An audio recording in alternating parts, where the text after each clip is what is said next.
2050 India का पहला युवा माइनॉरिटी प्राइम मिनिस्टर बनेगा। হ্যালো বন্ধুরা, কেমন আছেন সবাই? আজ আমরা কথা বলবো সম্প্রতি মুক্তি পাওয়া বহুল প্রতীক্ষিত ট্রেলার দ্য বেঙ্গল ফাইলস নিয়ে। নামটা শুনলেই কৌতূহল জাগে, আর ট্রেলারটা দেখার পর তো সত্যি শরীর কাঁপিয়ে দেয়। ট্রেলারটা দেখানো হয় 1948 সালের ঘটনা নিয়ে। ট্রেলারের শুরুতেই আমরা দেখতে পাই এক গভীর অন্ধকার ইতিহাসের ঝলক। এই সিনেমা শুধু বিনোদন নয়, বরং এক সামাজিক ও রাজনৈতিক বাস্তবতার আয়না। সংলাপ, ব্যাকগ্রাউন্ড মিউজিক আর ভিজুয়াল সব মিলিয়ে ট্রেলারটি দর্শকদের মনে একটা প্রশ্ন তুলে দেয়: আমরা কি সত্যিটা জানি?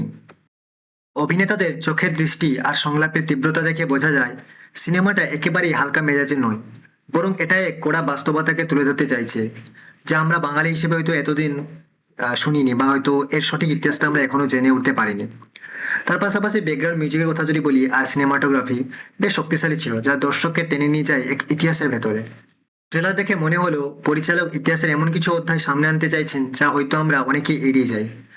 আমরা অনেকেই 1948 সালে গোপাল পাঠাচে কিভাবে আমাদের বাংলাকে রক্ষা করেছিল পাকিস্তানের কাছে যাওয়ার থেকে, সেটা কিন্তু আমরা অনেকেই জানি না। এবং সেই ইতিহাসে আমাদের পশ্চিমবঙ্গে কি ঘটনা ঘটেছিল এবং কত পরিমাণে হিন্দুদের জেনোসাইড করা হয়েছিল, সেটি নিয়ে কিন্তু এই মুভিটি।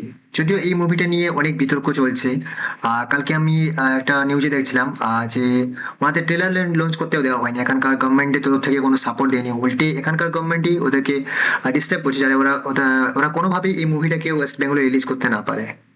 দেখো, তবে এটা সত্যি একেবারেই যে দ্য বেঙ্গল ফাইলস একদিকে যেরকম আবেগী, অন্যদিকে বিতর্কিত।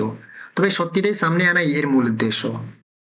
ট্রেলারে কিছু কিছু দৃশ্য এবং সংলাপ শুনে গায়ের লোম দাঁড়িয়ে যায়। বিশেষ করে যখন বলা হয়েছে বাংলাকে পাকিস্তান হাতে তুলে দিতে, বা এই ভূমিটি যদি আমরা ছেড়ে দিই কোনো সমস্যা হবে না, তখন একজন বলে ওঠে, যা হিরোইন রয়েছে নরমিত কৌর, তিনি বলেন যে বাংলা শুধুমাত্র যে বাঙালির জন্য তেমনটা কিন্তু নয়, বাংলা কিন্তু হচ্ছে ভারতের লাইট হাউস। তারপরে বিশেষ করে যখন ওই দাঙ্গার যে ছবিগুলো রয়েছে, বিশেষ করে যখন মুসলিম সম্প্রদায়ের লোকেরা হিন্দুদের উপর অত্যাচার চালাচ্ছে, বা জিন্নার আদেশে যখন এখানে জাতি ধর্ম বর্ণ নির্বিশেষে যখন হত্যা চলছে, মুসলিমরা হিন্দুদেরকে মারামারি করছে, সেটা দেখলেই কিন্তু মানে চোখ থেকে জল বেরিয়ে আসবে।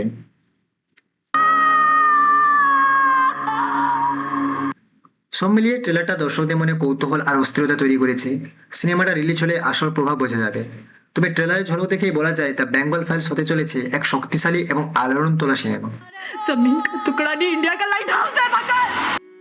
আপনাদের কেমন লাগলো দ্য বেঙ্গল ফাইলস এর ট্রেলার নিচে কমেন্টে লিখে জানাতে ভুলবেন না।